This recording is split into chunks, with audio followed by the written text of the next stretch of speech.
नाशिकच्या येवल्यामध्ये सलग झालेल्या पावसामुळे काढणीला आलेला कांदा भिजून खराब झालाय। त्यामुळे कांदा पिकावर ट्रॅक्टर फिरवण्याची वेळ शेतकऱ्यांवर आली। कांदा सडून गेल्यानं कांदा उत्पादक शेतकऱ्यांना आर्थिक फटका बसला।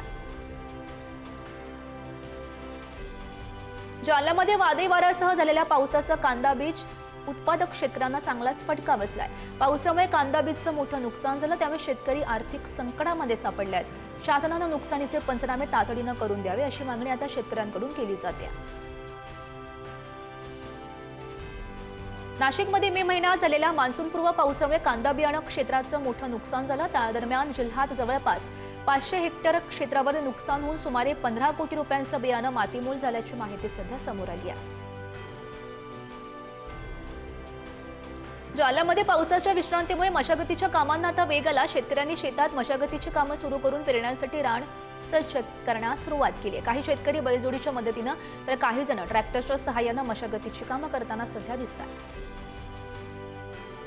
राज्यामध्ये 15 दिवसांपूर्वी मान्सूनपूर्व पावसामुळे हळद लागवड खोळंबलेली होती। गेल्या आठवड्याभरापासून खरं तर पाऊस थांबलाय, त्यामुळे हळद लागवड सुरू झाली असून 30% क्षेत्रावर हळदीची लागवड झाल्याची प्राथमिक माहिती मिळते।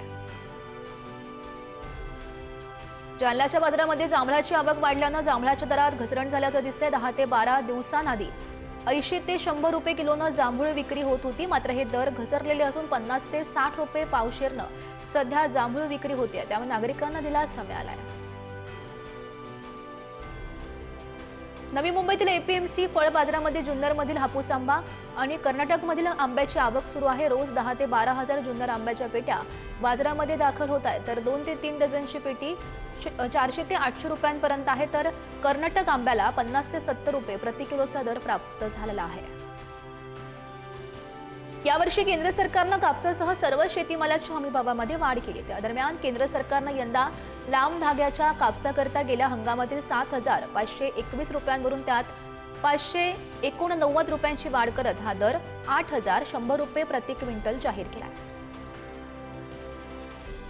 जालना जिल्ह्यामध्ये सलग 15 दिवस झालेल्या अवकाळी पावसामुळे शेतीचं मोठं नुकसान झालं। दरम्यान 2300 हेक्टरवरील शेती पिकांचं नुकसान झालंय, अशी माहिती जिल्हाधिकारी डॉक्टर श्रीकृष्ण पांचाळ यांनी दिली आहे। नैसर्गिक आपत्तीपासून डाळिंब बागांच्या संरक्षणासाठी अँटी हेलनेट कव्हर योजना सुरू झालेली आहे। सोलापूरसह राज्यातील 13 जिल्ह्यांचा यात समावेश असून शेतकऱ्यांना 2 लाखांपर्यंत अनुदान दिलं जाईल। महाडीबीटी प्रणालीवर याची अंमलबजावणी होणार आहे।